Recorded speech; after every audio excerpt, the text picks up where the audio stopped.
Ya lo podemos ver, doctora. Ok. Bueno, pues vamos a empezar. El tema que me encargaron, es semilla y siembra. Los puntos que vamos a ver, son las semillas mejoradas y la pérdida de diversidad. Maíces criollos y acriollados, selección y conservación de la semilla. Fecha, densidad de siembra y otras opciones de manejo. Durante la presentación pueden ir, si tienen alguna duda, pueden ir preguntando, no hay problema. Vamos a empezar con el... no me deja avanzar. Vamos a empezar con el primer tema. Aquí está. Vamos a empezar con el primer tema, que son las semillas mejoradas y la pérdida de la diversidad. En este caso, en caso de México, vamos a dejar un panorama bastante claro y un poco no tanto convencional. Podemos ver que en México hay 1,772 variedades mejoradas de maíz. De estas variedades de maíz, se tienen que registrar en un catálogo que se llama Catálogo Nacional de Variedades Vegetales, que esto lo maneja el SNICS. Y las variedades que están registradas en este sistema son las únicas que se pueden cultivar y comercializar en México. Por ejemplo, en México no tenemos autorizado comercializar maíces transgénicos. Nada más tenemos una autorización para algunas pruebas que se hicieron en Sinaloa de 5 hectáreas. Entonces, de estas 1,772 variedades, ninguna es transgénica. Por si por ahí tenemos la duda de que tenemos el permiso para poder localizar, para poder producirlas. Entonces, en México tenemos esta opción. Y de ahí, bueno, hay varios cultivos, pero lo más que hay, como ya lo dijo la doctora Elisa, es de maíz. Estos maíces, ¿en dónde se pueden cultivar? Hay maíces desde el nivel del mar hasta 3,400 metros sobre el nivel del mar. O sea, se han desarrollado maíces para todas las partes de México. Y vamos a ver quién produce estas semillas mejoradas. Estas semillas mejoradas, pues las producen varias empresas, normalmente transnacionales. Pero vamos a ver este dato que es sumamente importante, que nada más el 25% de toda nuestra superficie en México son los que utilizan semilla mejorada. De los 7.5 millones de hectáreas de maíz en México, solo 1.9 millones de hectáreas son las que utilizan semillas mejoradas. ¿Y dónde vamos a encontrar esas semillas mejoradas? Las vamos a encontrar en el norte del país, del centro, por ejemplo, de Jalisco hacia Sinaloa, Sonora. Son los que producen y casi en su mayoría utilizan semillas mejoradas. Lo que es Valles Altos, que donde está Querétaro, parte del Estado de México, el Distrito Federal, Puebla, Morelos, pues lo que se llega a utilizar de semilla mejorada está alrededor de un 6%. Esto nos lleva a lo que decía el doctor Flores, de que en México la mayoría de los productores, pues realmente estamos en un nivel de, de agroecología, porque realmente del centro del país hacia el sur, pues todos nuestros productores pues utilizan semillas criollas y algunos que otros semillas mejoradas, pero podemos ver que la proporción, pues 1.5 millones, pues estamos hablando de pues lo que es Valles Altos, ¿no? O sea, son poquitos los que utilizan. ¿Y esto por qué se explica? Porque en México, lamentablemente, o afortunadamente, puede ser de los dos lados, el 78% de los que cultivan maíz, pues son zona de temporal, ¿no? Donde no hay, no hay riego, no hay obras hidráulicas, entonces nos ajustamos a lo que en realidad puede llover, ¿no? Hay años que no llueve, hay años como este que llovió mucho. Y bueno, lo que tenemos en maíz es un rendimiento promedio de 3.35, aunque en algunos lugares puede llegar hasta 500 kilos, ¿no? Y en otros pues nada. Y lo de riego tenemos que la parte de riego pues representa un 22% de estos 7.5 millones de hectáreas de maíz. Entonces, pues es poco, y la parte de riego pues está en la parte norte, ¿no? Sinaloa, Sonora, Jalisco, Nayarit, que son los que más producen, y parte del Estado de México, que son de los más productores. De ahí toda la parte del sur del país, centro-sur del país, pues estamos en condiciones de temporal, y por ahí esporádicamente utilizamos riego, ¿no? Entonces tenemos esa ventaja en México para dar el paso hasta la agroecología. De ahí podemos ver que quién produce la semilla y dónde estamos, ¿no? En cuestión de semillas mejoradas. Pues las semillas mejoradas, digamos que las producen las empresas transnacionales. Alrededor de un 95% de la semilla que producen, la produce pues Monsanto y todas sus filiales, ¿no? Que ya Monsanto la vendieron, ahora es Bayer. Entonces, pues sigue manteniendo sus nombres, Pioneer, y todos los demás, pero bueno, ahorita el dueño es Bayer, ¿no? El de Monsanto.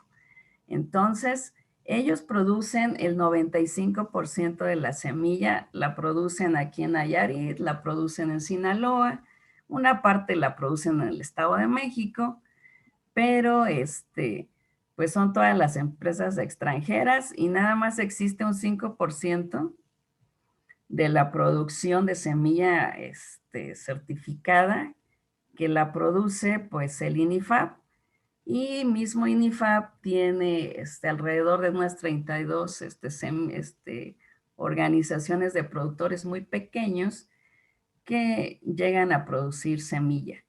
Algo muy importante es que, por ejemplo, la base genética de los maíces que producen las empresas transnacionales, pues son externas.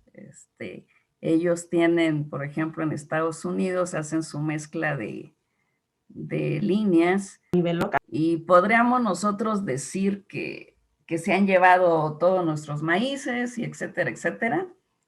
Pero la realidad es que ellos tienen 10 líneas, y dentro de esas 10 líneas, pues nada más tienen una o dos que son de origen mexicano, ¿no? Las demás, pues las obtuvieron de América, ¿no? De Colombia, de Cuba, y han hecho sus mejoramientos. De ahí es donde están las líneas de las empresas transnacionales. Las líneas o la base genética de los de INIFAP, que son los que podríamos decir que son nacionales, son los criollos. O sea, INIFAP tiene la ventaja de que trabaja con criollos, y a partir de criollos genera sus líneas. Entonces podríamos decir que de estas semillas mejoradas, las que produce INIFAP pues son con base genética en criollos. Las de las empresas extranjeras pues no, tienen otra base genética.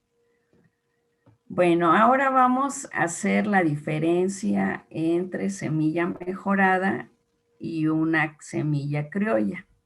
La semilla mejorada la podemos decir que pueden ser un híbrido, puede ser una variedad sintética, puede ser un criollo mejorado. Un criollo mejorado ya lo pasamos a clasificar como semilla mejorada. ¿Por qué? Porque este criollo, ya sea que lo mejora el productor o lo mejora cualquier otra persona, pero lo más conveniente y con la base de dar el paso a la agroecología, tendríamos que capacitar al productor para que lo haga. Y la semilla criolla, que es la que el productor pues hace cada año. Entonces, en ese sentido, tenemos las dos divisiones de la semilla mejorada y la semilla criolla. En el apartado de la semilla mejorada, para que nos quedemos claros, aquí en la semilla mejorada lo que hacemos es que seleccionamos líneas a partir de los criollos o de las razas que existen en México. Por ejemplo, la UNAM, el Politécnico también tiene algunas variedades, pero aquí lo que hace más trabajo es el INIFAP y casi todas sus líneas son a partir de criollos. Entonces ellos seleccionan líneas de criollos, después hacen cruzamientos de las líneas de criollos, seleccionan los híbridos y al final los evalúan. Aquí este proceso es muy largo, o sea, por eso es que las semillas mejoradas son caras, porque en este proceso llevamos alrededor de unos 10 a 15 años. Entonces, son procesos largos, pero lo que sí me gustaría que se quedaran en la mente es que busquemos o utilicemos las semillas, si usamos semilla mejorada, utilicemos la de INIFAP o de alguna institución mexicana que usa como base genética los criollos, ¿no? En ese sentido. Y este proceso, pues, es muy largo. Por eso es que las semillas, pues, son caras, ¿no? Alrededor de 3,500 hasta 5,000 pesos el saco. Ahora pasamos a los criollos, que es la parte más importante para dar el salto a la parte agroecológica. En los maíces criollos y acriollados, los acriollados son donde tú utilizas un material mejorado, digamos que lo compras, y ya después lo siembras, ya sea que lo siembres combinado con un híbrido o combinado con un criollo en un 20%, en un 40%, y ya después lo vas adaptando, lo vas seleccionando hasta que el productor pues ya lo hace criollo. Y en los materiales criollos vamos a ver que en México existen 59 razas de maíz. Antes decían que eran 64, pero algunas ya las identificaron en otra parte de América.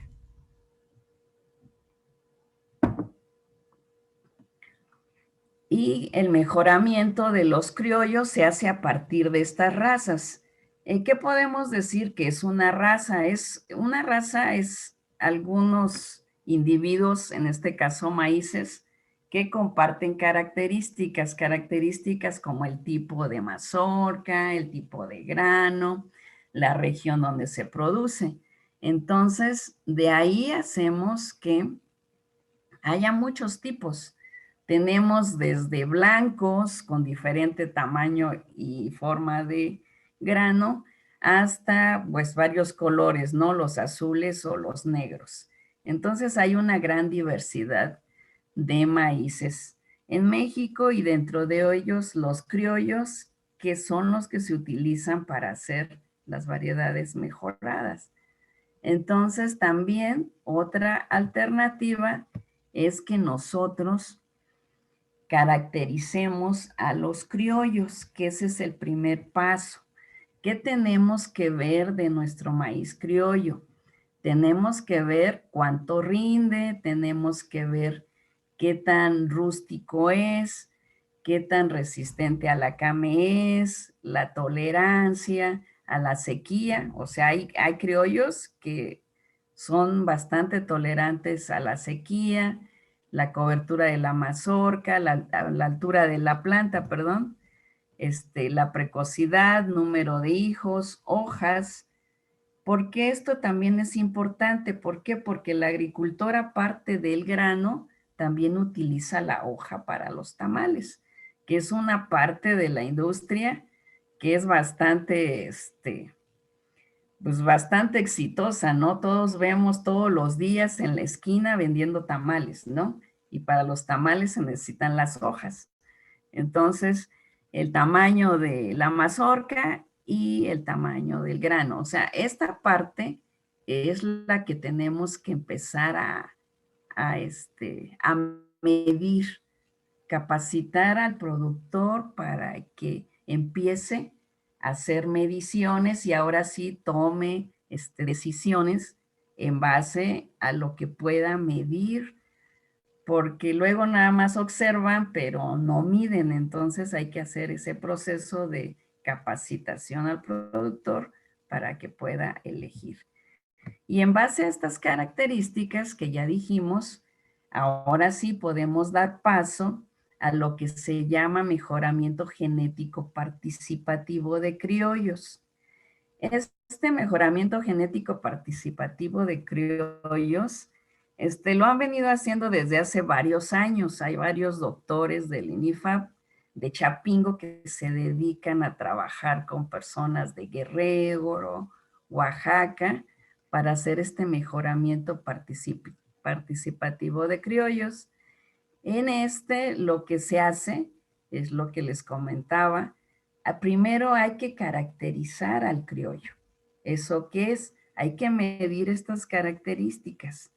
¿Por qué? Porque es muy importante saber para qué lo quiero. O sea, el criollo yo lo puedo seleccionar para hacer tortillas, lo puedo seleccionar para utilizarlo para vender elotes, lo puedo seleccionar para tener hoja para tamales, para tener azúcares. O sea, tengo que primero caracterizarlo para ver para qué es bueno ese criollo y preguntarle al productor qué es lo que le gustaría obtener de ese criollo, ¿no? Por ejemplo, si yo voy a utilizarlo para sacar colorantes, pues vamos a agarrar un maíz azul y dentro de los azules, pues los más azules, más negros, ¿no?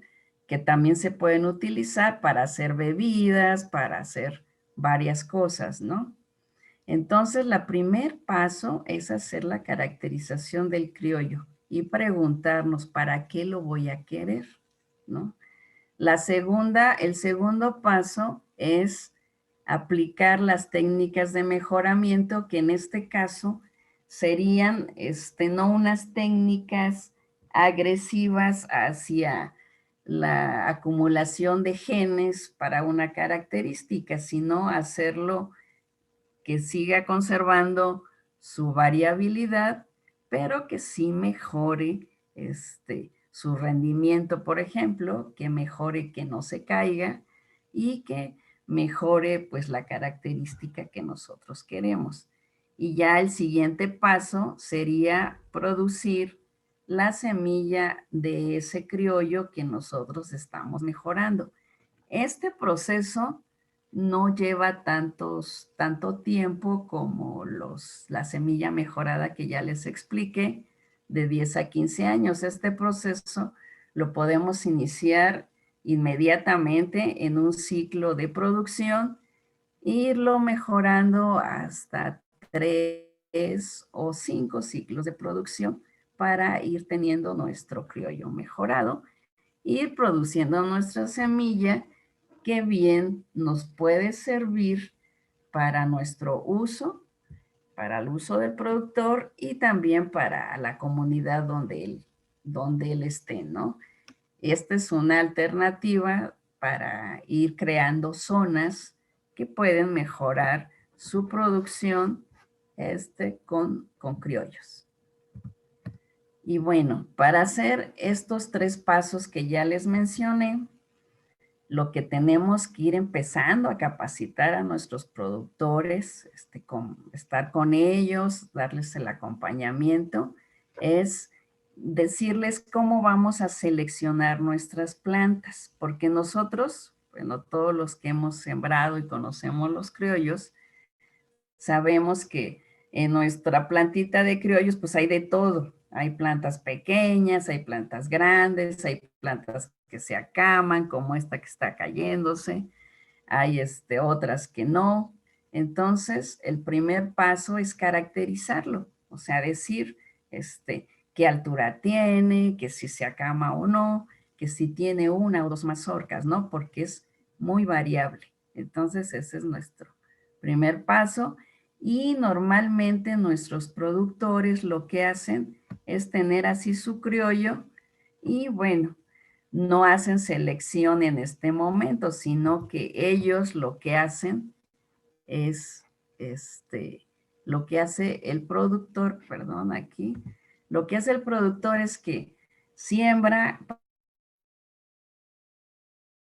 y del montón de mazorcas ya en su casa, él selecciona las mazorcas más grandes, por ejemplo, esta que está aquí o esta que está acá. Entonces, él selecciona del montón, pero él no sabe si esa mazorca grande es debido a que porque estuvo en la orilla de la parcela o porque fue una planta que no se acamó, exactamente no tiene la información sobre la caracterización de esta mazorca que va a seleccionar. Entonces selecciona del montón y bueno, así se la pasa seleccionando del montón, la vuelve a sembrar y bueno, esto se repite ciclo con ciclo. Eso es lo que en general hace nuestro productor. Entonces, hay que capacitarlo para decirle lo que debería o lo que es conveniente hacer. Aquí hay que seleccionar las características pues de la estructura de la planta, los días a floración, que coincida el elote con la espiga, porque hay una diferencia en esto que generalmente en los criollos se da mucho. La altura de la planta, normalmente pues una planta de 2,5 metros, 3 o 4, pues es más difícil de manejar y además de que esa entre más alta está, más fácil se puede caer. Entonces, desde enseñarle la estructura de la planta, ¿para qué? Para que él pueda seleccionar correctamente sus plantas. Entonces, vamos a capacitar a nuestro productor para decirle qué es lo que es más conveniente hacer y enseñarle las partes de la planta y lo que debería de seleccionar en función de lo que él quiere, ¿no? En función de lo que él quiere, siempre hay que preguntarle qué es lo que él desea de su semilla, de sus criollos. Entonces, el proceso, ya que le dijimos al productor qué es lo que debe seleccionar, entonces ahora sí vamos a hacer la producción de semilla de criollos. Esto se inicia con la selección del terreno. ¿Qué características debe de tener el terreno? Bueno, primero que debemos de seleccionar un terreno donde no se haya sembrado maíz el ciclo anterior, o bien, si se haya sembrado maíz, pues darle un tratamiento para que la semilla que haya quedado en algún momento ya haya nacido y no haya una mezcla de variedades. Luego, otra cosa muy importante para seleccionar, tenemos que buscar si hay riego, excelente, y si no, un buen temporal, o sea que alrededor de 800 milímetros de lluvia. Eso hay lugares que sí lo tienen, entonces habría que seleccionar un sitio donde haya ese temporal. Tercera condición, que debe de estar aislado, más o menos unos 200 metros de donde haya maíz, que eso es difícil porque todos los productores normalmente siembran maíz, pero si sembraran maíz y en medio estuviera una cebada o estuviera una leguminosa, en el siguiente terreno podemos sembrarlo, o algo más fácil, que son que haya una distancia en tiempo de 25 días, o sea, que les hagamos al vecino y le digamos, bueno, tú siembras ahorita o dame chance, yo siembro hoy y tú te esperas unos 25 días y ya siembras. Entonces eso es cuestión de organizarse y poderlo hacer. Ya una vez que seleccionamos el terreno, ahora sí vamos a prepararlo.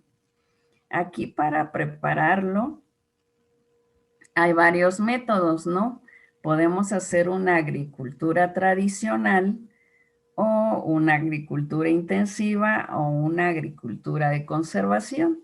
Aquí, pues, lo que requiere el terreno, podríamos hacer una rastra, un barbecho, y después hacer una siembra. Aquí lo más importante es determinar la densidad de plantas. Normalmente nosotros, y lo que nos han vendido las tecnologías intensivas es que le metemos entre más cantidad de planta, vamos a tener mayor rendimiento. Actualmente, pues hasta 120,000 plantas por hectárea, pero nosotros como queremos semilla y en general los criollos, pues podemos sembrarlos a 50,000 plantas por hectárea. Entonces, definimos nuestra densidad de planta y ahora sí, hacemos la siembra. ¿Por qué a esa densidad de planta?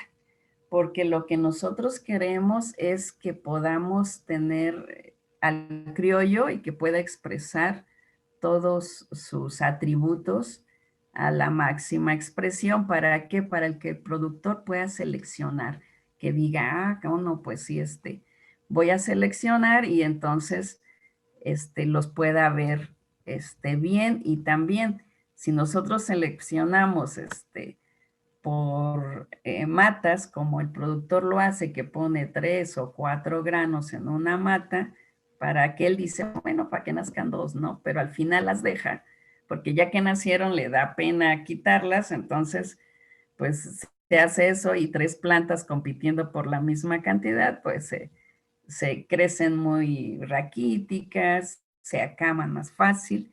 Entonces, la idea es que sean 500,000 plantas por hectárea con una sola planta por mata y ahora sí podamos expresar, el criollo puede expresar todos sus atributos, ¿no?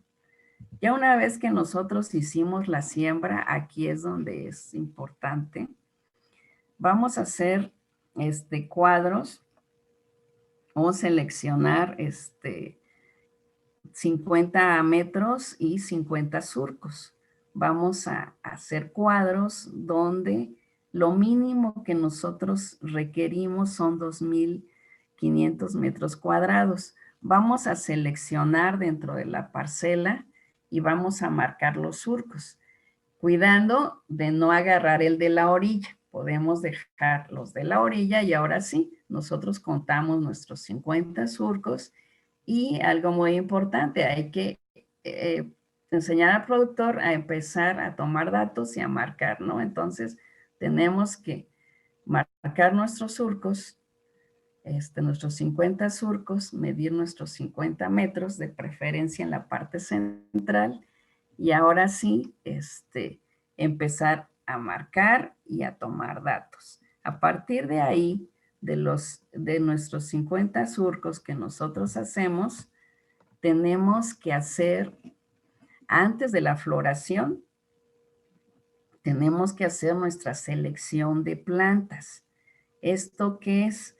De nuestros 50 metros con nuestros 50 surcos, tenemos que eliminar plantas fuera de tipo. ¿Esto qué quiere decir? La planta que el productor, digamos, haya definido, pues no quiero plantas muy altas, entonces vamos a eliminar las plantas más altas. También el color de la planta, ¿no? Tenemos que definir. Normalmente podemos decir que una altura de 2.5 metros o 2 metros, pues estaría bien porque hasta para manejo para nosotros sirve que no sea cama. Otra cosa que podemos nosotros también ver es que coincida la floración de la espiga con el del jilote, porque entonces este se puede polinizar, pero con cualquier polen de otro lado que posiblemente no sea del mismo criollo. Y la precocidad, ¿por qué nos interesa la precocidad? Porque ahora pues ya llueve menos, excepto este año que fue atípico. Entonces, lo que necesitamos nosotros hacer es para definir las fechas de siembra es que este maíz pues sea lo más precoz posible, ¿no? Unos 3 meses, 4 meses y ya tenga la mazorca, ¿no? Y sobre todo eliminar todas aquellas plantas enfermas, las plantas acamadas. Entonces, ir eliminando lo que no deseamos, ¿no? Las acamadas, ir seleccionando lo que al productor le guste. Entonces, es una de las cosas que nosotros tenemos que educar al productor, porque al productor normalmente no le gusta cortar ni una sola planta, ¿no? Siempre ahí las deja porque bueno, algo va a dar, ¿no? Siempre dicen, ¿no? Algo va a dar, pero como esas plantas también sueltan polen, entonces ese polen se va a combinar con todas las demás que ya seleccionamos. Entonces hay que hacer esa conciencia de, pues, de eliminarlas. O sea, que el productor ya no sea tan como papá y que pueda eliminar las plantas que no estén sanas y que seleccione las que él quiera. Bueno, una vez que ya hicimos esa selección y que ya hicimos todo el manejo, ahora sí, de esos 50 surcos vamos a elegir, vamos a ir haciendo cuadros para seleccionar 10 surcos de 10 metros y vamos a ir cosechando las mazorcas de las plantas que ya una vez seleccionamos y que dejamos. Entonces, todavía de esas que ya eliminamos, todavía lo que tenemos que hacer es elegir, agarramos los surcos y vamos eligiendo las plantas que tengan competencia completa. ¿Eso qué es? Que tengamos la plantita y tengamos las 4 plantas alrededor. Competencia completa. ¿Eso qué quiere decir? Que la producción que tenga esa planta es porque sí tuvo su competencia y no aquellas que están solas y que por estar solas, pues pudieron hacer buen uso del agua, de los fertilizantes, de los nutrientes. Entonces hay que seleccionar planta completa. Después de ahí, ¿qué hacemos? Ya una vez que estamos cosechando, hay que eliminar las mazorcas enfermas, porque aunque nosotros podamos ver una planta sana, luego nosotros abrimos y ¿qué nos encontramos? Que la mazorca tiene hongos o tiene plaga. Si tiene hongos, si tiene plaga, hay que eliminarla. Las desechamos y solo nos quedamos con las mazorcas que están sanas. Y se han hecho estudios y alrededor de esos 40, o esos 10 surcos por 10 metros, vamos a obtener 100 kilos de semilla. Entonces, como tenemos 50 surcos y tenemos 50 metros, entonces podemos ir sacando de 500 kilos a 1 tonelada en 250 metros cuadrados. Que eso el productor puede compartir con sus compañeros en la comunidad y ir mejorando el criollo, ¿no? Que normalmente en una comunidad el criollo tiene características similares. Entonces, una vez que ya cosechó, ahora sí vamos a checar y vamos a tener un criollo mejorado. Por ejemplo, aquí les muestro una figura de un criollo mejorado que se llama Campeón, que este es de Tlaxcala, y sí se mejoró y ya después se les regresó a los productores ya su criollo mejorado. Y bueno, le quitamos a este criollo, pues le quitamos el acame y todo lo que ya no producía. Incluso este criollo mejorado pudo llegar a tener rendimientos como una variedad, sin haberle hecho polinización controlada, sino toda la combinación de los genes que tenía. Bueno, una vez ya cosechado, lo que se hace es que nosotros todavía, al momento que cosechamos, ya seleccionamos las mazorcas, le hacemos una prelimpieza a esa mazorca y de ahí tenemos que hacerle un secado. Ese secado, nuestros productores normalmente ponen las mazorcas al sol, ahí en su patio, los ponen al sol. Pues no es tan malo, pero sería mejor que lo pusieran, sí al sol, pero en condiciones de sombra, ¿no? No al sol directo. Ya después de aquí del secado, ya que tenemos el secado de forma natural, en un lugar ventilado, ahora sí, ya que lo secamos, ahora sí lo pasamos a desgranar. Lo pasamos a desgranar y todavía en el desgrane le hacemos otra selección, ¿no? Otra limpieza donde podamos nosotros quitar granos enfermos o granos de otro color, si es que necesitamos que sea blanco, ¿no? Por ejemplo. De ahí también lo que hacen nuestros productores es clasificarlo.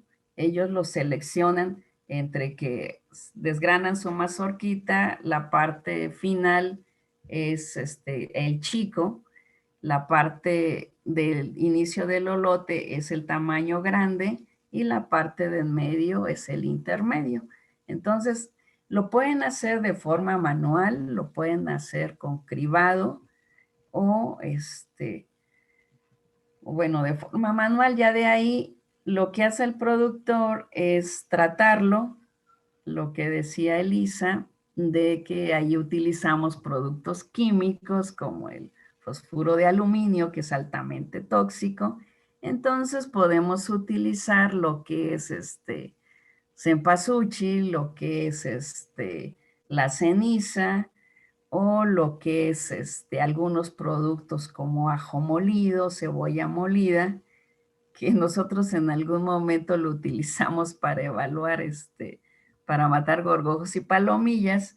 Y sí, sí funciona. En lugar de usar ese fósforo de aluminio, podemos utilizar ese tipo de productos naturales en el tratamiento y ya después envasarlo y almacenarlo en un lugar fresco. Y posteriormente el productor, si quiere, puede ya vender con sus compañeros pues la semilla, porque bueno, este proceso, como ustedes vieron, pues sí se lleva su tiempo y es trabajo que el productor hace. El seleccionar, pues sí, sí lleva su tiempo, entonces él tendría que venderlo, tal vez no los 3,500 que venden la semilla mejorada, pero pues puede una alta de precio. Eso es una opción para algunos productores. Bueno, ahora ya vimos lo de los criollos, los acriollados y cómo se puede hacer la producción de semilla de un criollo. Ahora vamos a ver la fecha, densidad de siembra y otras opciones de manejo, que también me encargaron que habláramos de eso. Aquí, para la fecha y la densidad de siembra, otra vez tenemos que saber y instruir a nuestro productor sobre qué tipo de semilla va a sembrar, porque a partir de ahí es lo que se recomienda. si es un híbrido, una variedad o un criollo mejorado o simplemente un criollo que él maneja. Existen varios y existen para cada uno de los niveles y regiones de México. Entonces, lo primero que nosotros tenemos que instruir a nuestro productor es en que lea las etiquetas. Toda semilla, ya sea de cualquier tipo, tiene que traer su etiqueta. Y en esta etiqueta tiene toda la información en qué, cuándo fue sembrada, cómo se llama el híbrido, todas sus características y algo muy importante que dice áreas. ¿En dónde se puede sembrar? Dice la altura sobre el nivel del mar, si se puede sembrar de temporal o de riego. Entonces lo checamos, dice los días a floración, femenina y masculina, dice la altura, y algo súper importante es la fecha de siembra. Aquí nosotros podemos decir de dónde a dónde podemos sembrarlo. Esta información también trae la densidad de población, cuántas plantas por hectárea nosotros vamos a hacer, y en algunos casos trae hasta la fertilización química. Entonces, a nuestro productor hay que instruirlo para decir, así fuera un criollo mejorado, tiene que tener esta información.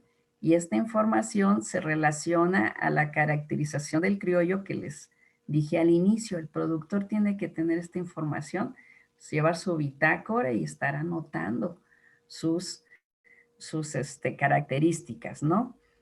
Para que él vaya viendo, y esto lo podemos hacer en conjunto, con trabajo directo con el productor, darle el acompañamiento, irle enseñando los primeros 2 o 3 ciclos de cultivo, ya después del tercer ciclo de cultivo, pues ya lo podemos ir dejando solo.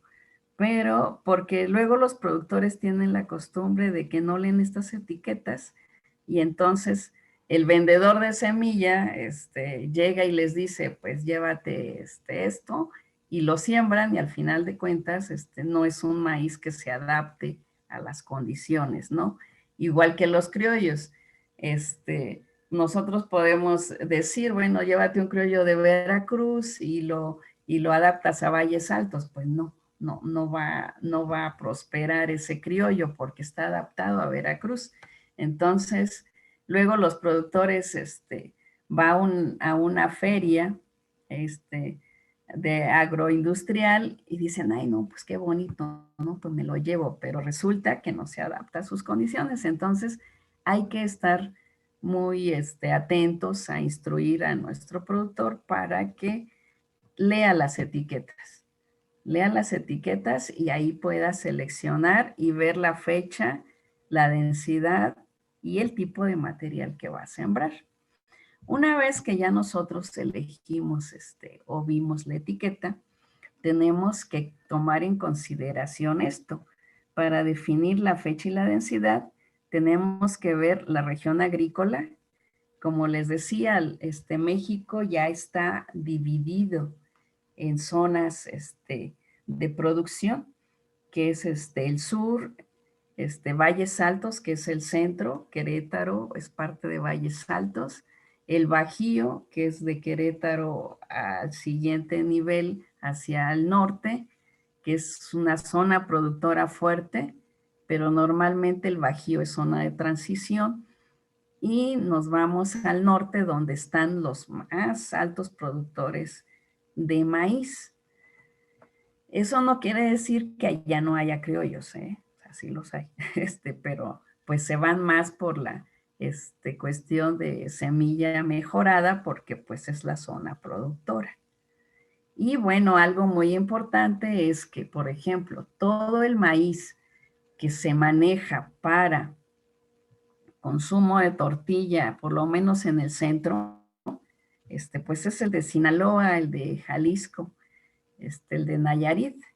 Nosotros consumimos esas variedades mejoradas de forma indirecta, porque nosotros ni siquiera sabemos, nada más vamos a la tortillería y ahí nos venden las tortillas y esas tortillas son hechas con maíz que viene de allá. ¿Por qué?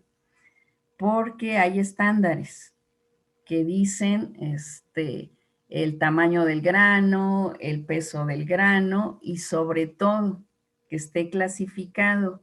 En la diapositiva anterior les decía que se tiene que clasificar. ¿Por qué? Porque hay normas para la industria molinera tortillera donde les hacen pruebas y lamentablemente los maíces criollos no pasan esas pruebas. Entonces, toda la tortilla que consumimos es con las variedades mejoradas que vienen de allá.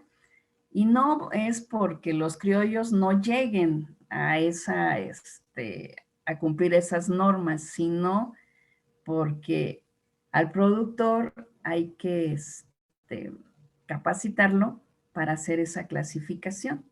Porque si hace esa clasificación, sí llegaría a esos estándares. Pero como él no hace esa clasificación, pues llega al molinero y el molinero, ¿qué pasa? Como su proceso de hacer tortillas ya está estandarizado, entonces si echa el material entre pequeño, mediano y grande a la nixtamalización, el pequeño se va a deshacer, el grande no se va a cocer y el único que va a quedar cocido va a ser el intermedio. Entonces esa es la pérdida y también por eso hay que capacitar a un productor para que lo clasifique y ya una vez clasificado pueda llegar a esos estándares, porque si algún productor llega a Maseca, por ejemplo, a los molineros a vender, lo primero que te dicen, ¿está clasificado? Entonces, pues, es más, hasta te preguntan la variedad. Ya está, el sistema está tan estandarizado que te dicen, bueno, ¿qué variedad es? Y si no es, pues no te lo compro. Entonces, de ahí tenemos ese problema. Entonces, para definir, hay que ver la región, hay que ver el tipo de humedad, esto es, que si tenemos riego, que si nuestro temporal es bueno, que si nuestro temporal es raquítico. Hay variedades resistentes a sequía, hay criollos que son resistentes a sequía, por ejemplo, el cafime, es resistente a sequía, entonces, donde nuestro temporal es pequeño, pues podemos poner ese. El tipo y forma de la semilla, la calidad física y fisiológica de la semilla, esto también es importante.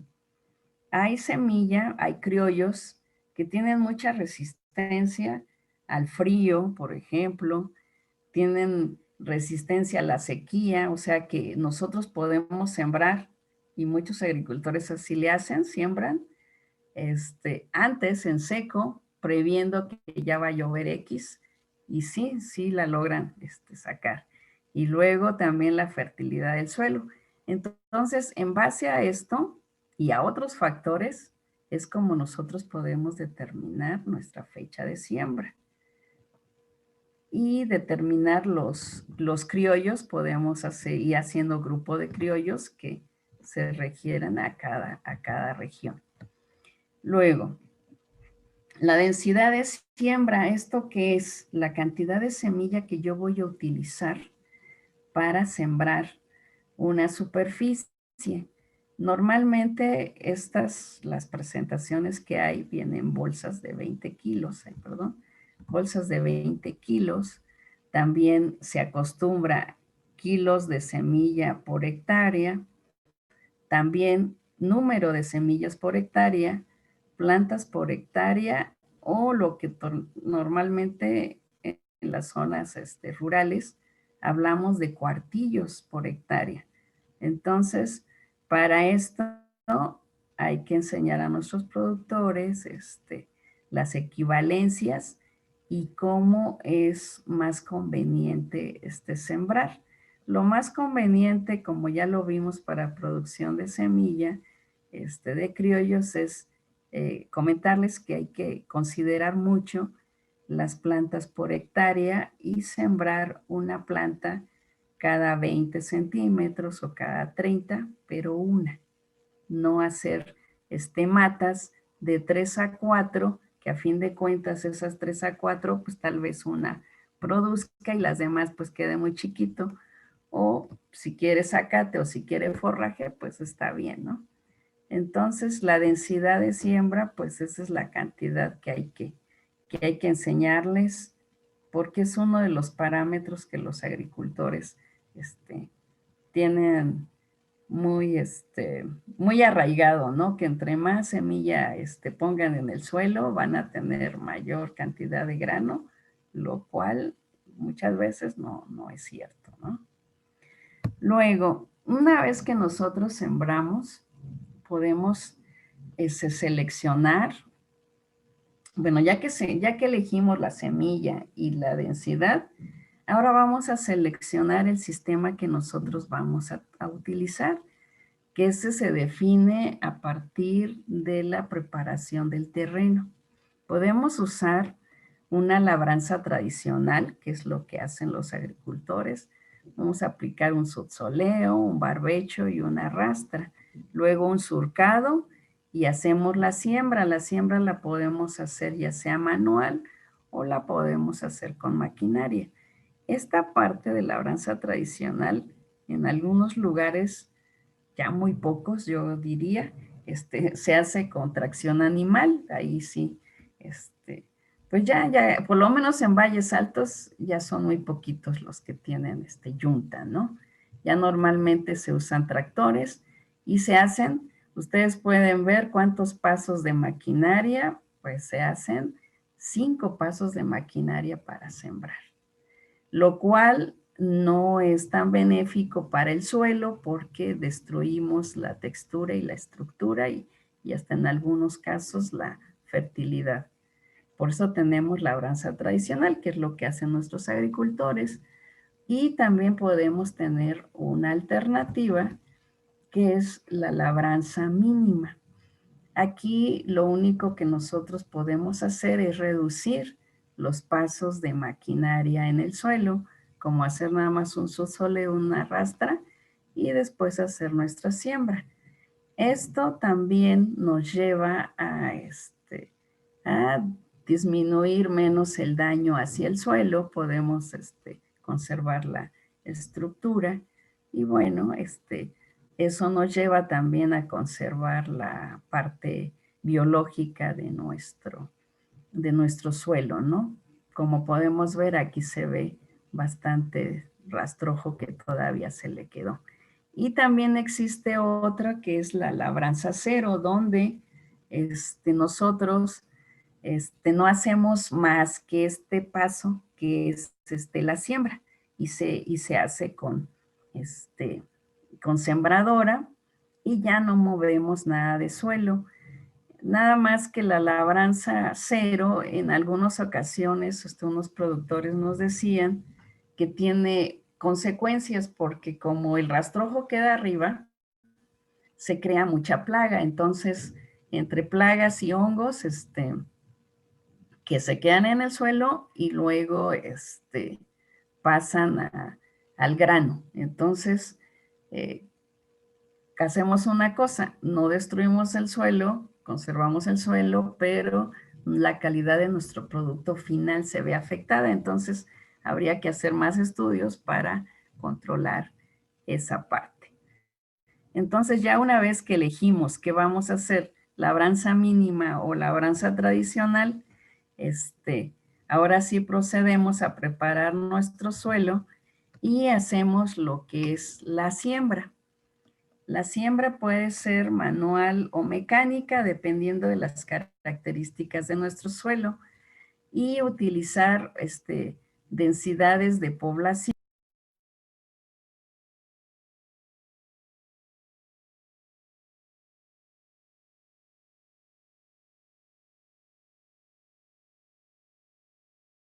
Doctora, me parece que se apagó su micrófono.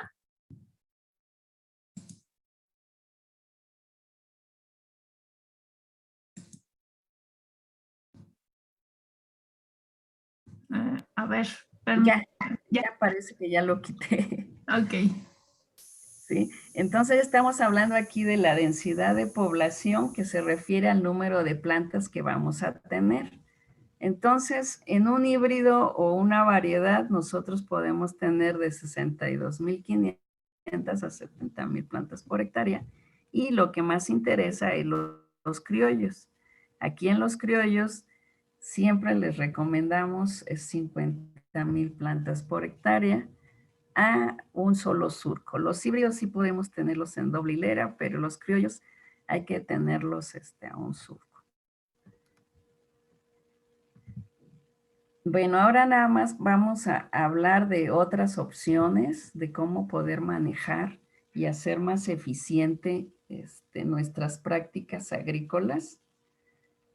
Algo muy recomendado es, para no fertilizar de más, como decía la doctora Elisa, para no fertilizar de más o aplicar tanto fertilizante químico como orgánico de más, es recomendable decirle a nuestro productor que tiene que hacer análisis de suelo, no cada ciclo, pero de vez en cuando hacer los análisis de suelo, decirles cómo tiene que sacar la muestra y que la tiene que enviar a un laboratorio, ¿no? Enseñarle al productor que tiene cómo sacar la muestra, aquí están unos productores sacando la muestra, que tiene que ser una muestra combinada y una vez que la tenga, enviar de 1 a 1.5 kilos al productor. Estas acciones, el productor, si tú les explicas, sí lo hace, sí lo va adaptando. Ya una vez que tenemos aquí el análisis, ya podemos ver si tenemos nitrógeno en el suelo, como decía la doctora, si tenemos fósforo y potasio. Normalmente los suelos de México tienen mucho potasio. Que esté disponible o no, eso lo tenemos que ver. Luego fósforo, o sea, todos nuestros suelos tienen nitrógeno y fósforo. Entonces, lo único que tendríamos que nosotros aplicar, si acaso, sería nitrógeno. Y las formas de aplicarlo es sabiendo ya cuánto tiene nuestro suelo, entonces ya nada más hacemos un simple cálculo, le enseñamos al productor cómo hacer el cálculo, o bien nosotros se lo hacemos y poco a poco ir cambiando la cantidad de fertilizante que realmente utiliza la planta. O sea, no hay que ponerle de más. O sea, hacemos el rendimiento que nosotros vamos a requerir o a obtener y ya le ponemos la cantidad de fertilizante que nosotros necesitemos en función del análisis de suelo. Y normalmente podemos utilizar fertilizantes químicos y irlos combinando con fertilizantes orgánicos. Los fertilizantes orgánicos como es estiércol y otras cosas que podemos utilizar, normalmente se tardan alrededor de entre 2 a 3 años para que el productor vea el resultado. Entonces, la disminución o esa transición hacia el cambio es poner químicos y poco a poco llevar el químico hasta cero, ¿no? Porque si lo hacemos de una forma muy abrupta, el primer año el productor no va a ver el resultado, se va a desanimar y no va a continuar. Entonces el productor va a ver el efecto del estiércol o de los abonos orgánicos hasta el tercer año y ya totalmente estabilizado hasta el quinto año. Entonces eso hay que explicárselo para hacer esa transición de un sistema a otro sistema. Y para ello es muy importante enseñarle al productor, hay que educarlo, que la planta en base a su crecimiento es como necesita alimentarse, es igual que nosotros. Un niño pues necesita ciertas cosas, ya después un joven, un adulto y un viejito, ¿no? Entonces es lo mismo, hay que explicarle al productor que hay una curva de crecimiento y de necesidades del maíz donde hay que aplicarle. Por ejemplo, nosotros aplicamos el 50% de fertilizante a la siembra. Cuando nosotros sembramos, la semilla no necesita nada más que agua. Entonces, hasta 25 días después ya necesitará algo de alimentos. Entonces, hay que aplicarle de acuerdo a la curva y como el alimento lo necesita. Entonces, luego nuestras recomendaciones de que aplique toda la siembra o y después a los 25 o 45 días el resto, pues no es congruente porque la planta no lo necesita en ese momento. Entonces hay que cuestión de enseñarle al productor cuándo es cuando lo necesita y para que aplique correctamente. Otras alternativas para mejorar es el uso de abonos orgánicos, lo que les platicaba, cultivos para incorporar como abonos verdes. Nosotros podemos, los abonos orgánicos, ya les expliqué que se ve el tiempo, a través del tiempo, pues unos 3 a 5 años, pero también podemos hacer cultivos para incorporar como abonos verdes. Podemos usar cualquier leguminosa o sembrarlos en conjunto con el maíz, eso de asociar maíz con frijol, maíz con evo o maíz con trébol, maíz con soya, incluso ya están metiendo maíz con girasol. Esos cultivos se pueden incorporar o mejoradores del suelo, o usar compostas o lombricompostas. Entonces, hay varias alternativas para ir haciendo esa transformación. En el caso de abonos orgánicos, lo que se recomienda, ya si es rastrojo, es dejar el 30% de la materia seca obtenida, ya sea de maíz, trigo o evo, lo que nosotros sembremos, hay que dejar el 30% e incorporarlo. Ustedes pueden ver aquí que aquí estamos incorporando el rastrojo y acá está el estiércol. Esto importante es incorporarlo, quiere decir mezclarlo con la tierra para que se vaya descomponiendo. Si lo dejamos aquí encima, sí se va a descomponer, pero se va a descomponer más lento. Y en el caso del estiércol, pues sí necesitamos mínimo 10 toneladas por hectárea. Y eso que sea continuo, si no nosotros no vamos a ver el resultado. Y bueno, hay varios tipos de estiércol, hay que ver el estiércol y qué cantidad se necesita para cada uno de ellos en función de nuestro cultivo que nosotros queramos. Otra parte es la fertilización biológica, que esa se puede utilizar con microorganismos que nosotros normalmente lo ponemos y lo adherimos a la semilla. Esto normalmente son los biofertilizantes, que son nada más son microorganismos que ayudan a fijar nitrógeno, que ya vimos que es lo que más necesita el maíz, a hacer disponible el fósforo, porque nuestro suelo puede tener, pero no estar disponible, y a reducir algunas enfermedades o plagas que tengamos en el suelo. Y es muy sencillo. A los productores se les enseña cómo aplicar los biofertilizantes a la semilla, cómo lo vamos incorporando, y ya una vez que lo tenemos incorporado, ya ahora sí, procedemos, como ustedes ven, aquí se hace la mezcla, después se hace una solución, se mezcla con la semilla del maíz, y bueno, en este caso es sorgo, aquí queda ya incorporado, y esto es lo que ya nosotros sembramos, ya digamos que va a nuestra semilla de maíz, con su dotación de vitaminas y todo para que crezca más protegido.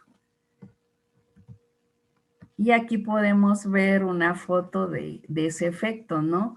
La semilla que lleva el biofertilizante, pues crece más que la que no lleva biofertilizante.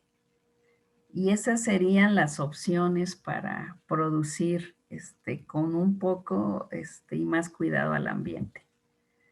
Por mi parte, eso sería todo.